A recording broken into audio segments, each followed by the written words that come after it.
बुनकर की इच्छा। किसी एक समय की बात है। एक गांव में एक बुनकर रहता था। वो बहुत अच्छा कलाकार था और रेशमी कपड़ों पर सुंदर आकृति बनाता था। वो बहुत मेहनती आदमी था। उसे बहुत सी विद्याएं आती थी, लेकिन फिर भी वो बहुत गरीब था। बहुत मुश्किल से वह अपना परिवार चला पाता था। हर दिन वो जंगल जाकर लकड़ियां इकट्ठा करके लाता और अपनी पत्नी को खाना पकाने के लिए देता था। एक दिन जब बुनकर पेड़ को काटने के लिए गया तो उसे एक मीठी सी आवाज सुनाई दी, जो कि पेड़ से आ रही थी। आवाज कह रही थी, कृपया रुको, पेड़ को मत काटो। मुझे लगता है मैंने कोई आवाज सुनी है। कुछ मेरे आसपास है। ठीक है, पहले मैं अपना काम कर लेता हूँ, इसलिए तुम बुरा नहीं मानना भाई। कृपया पेड़ मत काटो, उस पर रहम करो। तुम कौन हो? तुम कहाँ छुपे हो?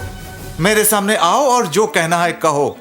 मैं परी हूँ। मैं इस पेड़ में कई बरसों से रहती हूँ। अगर तुमने इस पेड़ को काट दिया तो मैं बेघर हो जाऊंगी। तुम मेरा घर छोड़ दो तो मैं तुम्हें वो पारस दूंगी जिससे तुम अपनी मनोकामना पूरी कर सकते हो। क्या तुम सच कह रहे हो? मैं वादा करती हूँ, तुम जो चाहोगे वो तुम्हें मिलेगा। तो ठीक है, मैं पेड़ को नहीं काटूंगा। मैं अपनी पत्नी से मनोकामना के लिए बात करूंगा। मैं घर जाकर अपनी पत्नी से पूछूंगा। मैं जल्द ही वापस आऊंगा। तब तक क्या तुम मेरा इंतजार करोगे? ओह शुक्रिया, मेरा घर छोड़ने के लिए। तुम अपना समय ले सकते हो। मैं तुम्हारा यही इंतजार करूंगी। ओह शुक्रिया, इंतजार करो, मैं जल्द ही वापस आ जाऊंगा। सुनिए, हमारी मेहनत का फल है ये। मुझे इस वरदान के बारे में काफी सोच समझकर परी से मांगना होगा। हाँ, इसलिए तो मैं तुम्हारे पास पूछने के लिए आया हूँ। अब मुझे बताओ, उस परी से मैं क्या वरदान मांगू? तुम उस पेड़ की परी से कहो कि तुम्हें खुशहाल सल्तनत का शहंशाह बनाने का वरदान दे। तब हम लोग खुशहाल जिंदगी बसर कर सकते हैं, और वो भी अमीरों वाली। भाग्यवान, ये बात बिल्कुल सही रहेगी। मैं फौरन उस पेड़ वाली परी के पास जाता हूँ और तुम्हारी इच्छा उसे बताता हूँ। ऐसा कहकर बुनकर जंगल की तरफ गया।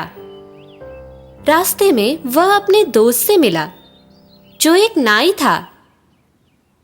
मेरे दोस्त, इतनी जल्दी कहाँ जा रहे हो? मेरे दोस्त, ये क्या हुआ कि... बुनकर ने अपने दोस्त को पेड़ वाली परी के बारे में बताया और वरदान के बारे में भी बताया, यहाँ तक कि अपने पत्नी की इच्छा भी बताई। ये सब बातें सुनकर उसके दोस्त ने कहा, अपनी पत्नी की बात को ना मानो। अगर तुम राजा बन जाओगे तो हमेशा अपनी प्रजा के बारे में चिंतित रहोगे। कई सालों तक तुम अपने दुश्मनों से युद्ध करते रहोगे अपने राज्य को बचाने के लिए। मेरी बात को गौर से सुनो। उस परी से ये कहो कि वो तुम्हें एक सर और साथ में 2 हाथ दे दें। इससे तुम और सुंदर कलाकृति के बारे में सोच सकोगे और साथ में चारों ओर ठीक से देख सकोगे। तुम एक साथ 2 कपड़ों में काम कर सकते हो और एक ही समय में 2 रेशमी कपड़े तैयार भी कर सकते हो। जितना काम अभी करते हो उसका दुगना करोगे और तब तुम अच्छा खा सकोगे और भविष्य के लिए बचा सकोगे। मेरे ख्याल से ये अच्छी बात है मेरे दोस्त। मैं जल्द उस पेड़ वाली परी के पास जाता हूँ और यही वरदान मांगता हूँ। बहुत बहुत शुक्रिया मेरे दोस्त। अरे पागल बुनकर, क्या तुम इससे अच्छा नहीं सोच सकते जो मैंने बताया? देखता हूं तुम 2 सर और 4 हाथ में कैसे लगते हो। मुझे यकीन है कि तुम बेवकूफ लगोगे। बुनकर जंगल की तरफ भागा और वहां पहुंचकर वो जोर से चिल्लाया, ओ पेड़ की परी, मैं अपनी मनोकामना बताने आया हूँ। तुम अपनी मनोकामना बताओ, वो जरूर पूरी होगी। ओ परी, मुझे एक सर और 2 हाथ अलग से दे दो। तुरंत जैसा उसने मांगा वैसा पाया।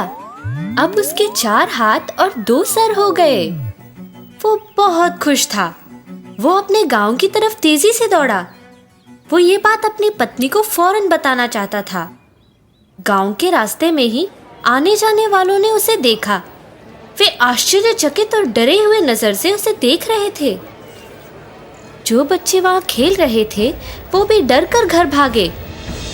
लोगों ने समझा वो कोई राक्षस है जो बच्चों को खाने के लिए आया है, तो उन्होंने उस पर पत्थर मारना शुरू किया जब तक वो मर न गया।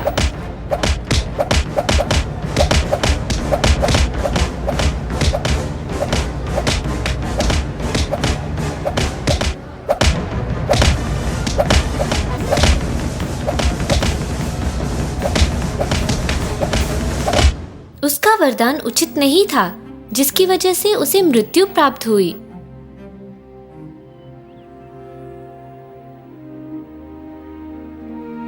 तो मेरे प्यारे बच्चों, तुमने देखा उस बेवकूफ बुनकर के साथ क्या हुआ? उसने अमल करने से पहले ठीक से नहीं सोचा।